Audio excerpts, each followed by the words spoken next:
another great North Carolinian, wanted to join us today, but he is busy at a college commencement. That is the Honorable Thad Ure, Secretary of State for North Carolina. It was through Mr. Ure's devotion to Vietnam veterans, he's a World War I veteran, and the efforts of John Brooks, Commissioner of Labor for North Carolina, that led us to this site on the Capitol grounds. The survivors of the Vietnam War returned home in some cases to loving and understanding families that appreciated their experience. Others returned to find apathy on the part of people around them, and some who wore the uniform were treated with disrespect. In 1982, I heard that a Raleigh businessman wished to establish a tangible symbol of recognition to those men and women from this state that had served in Vietnam. I later met with him and expressed a desire to be a part of this effort. His response was, "The committee meets again in 2 days. Be there." Few people know the entire story behind the making of this memorial, but here are some things that you need to know about our chairman. He is a man that is dedicated to his family, his business, and this memorial project. When we began this effort, we had few following us.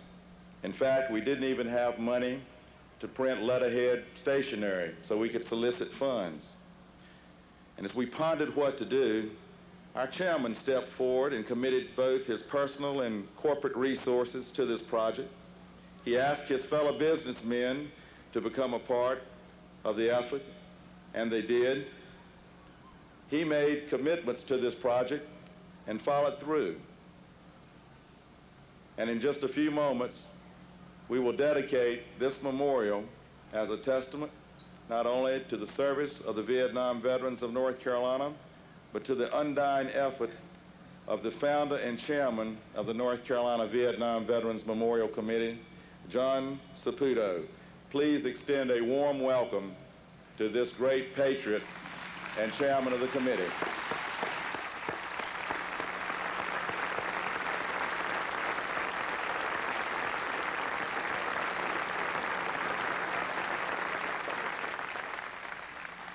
Please be seated. We got this thing built, but I'm sorry I couldn't do anything about this heat.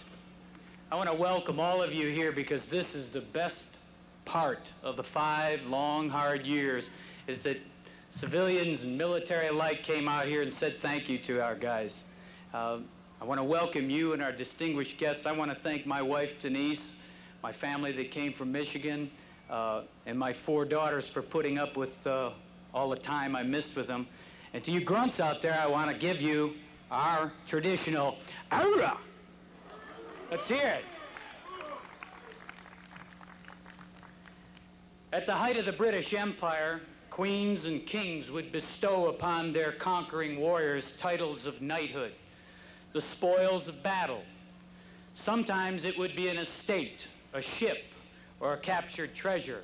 Our own Sir Walter Raleigh received 23 pubs in London for one of his exploits by his queen. Not only the captains, but even the least ranking sailor got his cut of the booty. For thousands of years, conquering Romans and Greeks would return from battles and enter Athens and Rome to long lines of cheering citizens with the conquereds marching in chains before them. The riches of a conquered nation like Carthage or Macedonia piled high in their carts, and they shone in the sun. Their children and their wives were dressed in fine white linen robes and stood with these warriors in their chariots. Maybe a trusted servant held the reins, and he probably whispered in his ear, "All glory is fleeting." Today, our sailors, our Marines, and our airmen go to war with little of these glorious expectations. The television and media has shown them at an early age that there is no glory in having a round from an AK-47 ripped through their flesh. There is no glory in being carried in a government-issue body bag. They're too smart, too sophisticated to believe in glory. What makes them join and go off to battle? There are no riches to be gained. There's not even any good money.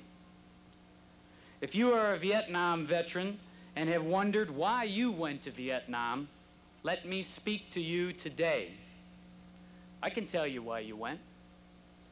Americans are a giving and giving and giving people. We are altruistic. We also love to beat up a bully and help the guy that's oppressed. It's an American characteristic. All of our literature, our movies, and our great plays portray this type of a hero. All your role models, vets, when you were growing up, told you as a child that that's what you should be when you grow up. If you saw a person in rags, if you as an American see it down and out, if you see an oppressed nation or a beat upon race, a color, or a creed, we as Americans feel uncomfortable. You cannot enjoy your riches, your comfort, or your freedom until everyone around you has the same chance. You feel as though you have to project to everyone your Americanism. You want to share your Americanism. This is why you put on the uniform of the United States serviceman. This is why you became a soldier, a sailor, an airman, or a Marine. This is why you fought, and this is why you died in World War I, World War II, Korea, and yes, again in Vietnam. You gave your country and the people of Vietnam a piece of your lives, 13 months, a piece of your time so that all Americans could feel more comfortable with their own riches and with their own freedoms. You knew when you went to Vietnam that if any nation's freedom is lost, even the smallest nation, then it makes our own freedom much, much weaker. It challenges our freedom here in this country. You, the veterans, and the active duty of the armed forces do not expect riches, land, or a reward for your services as a conquering Greek, Roman, or colonial British sailor did. All the Vietnam veteran wants, all he asks of you here today is the American people's respect.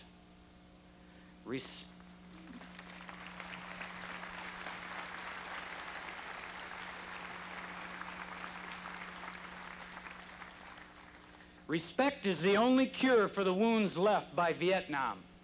Respect will continue the healing process. Lastly, let me say to you Vietnam veterans that history has vindicated your military efforts in Vietnam.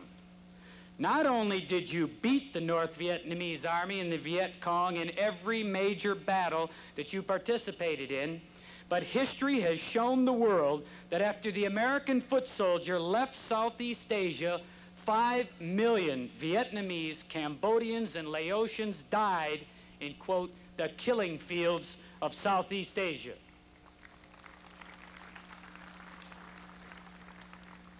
They were put in political rehabilitation camps where they were tortured and forced to work as slaves to their enemies and conquerors. The death of 5 million Southeast Asians makes all the controversy, all the protests, all the campus marches that went on in this country while you were in Vietnam seem selfish and totally inconsequential today.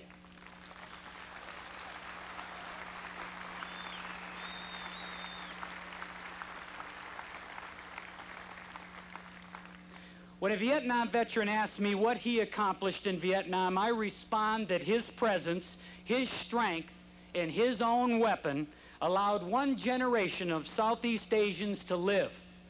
I tell him that his patrols, his fire bases, his airstrips, his sorties allowed a whole generation of Vietnamese to maybe dream a dream.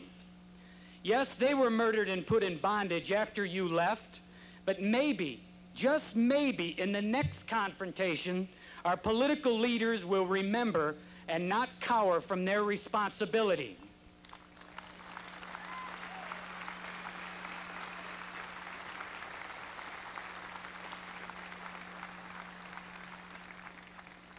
And lastly, maybe, just maybe again, in the next war, They will not tie your hands with unworkable and strategically stupid rules of engagement.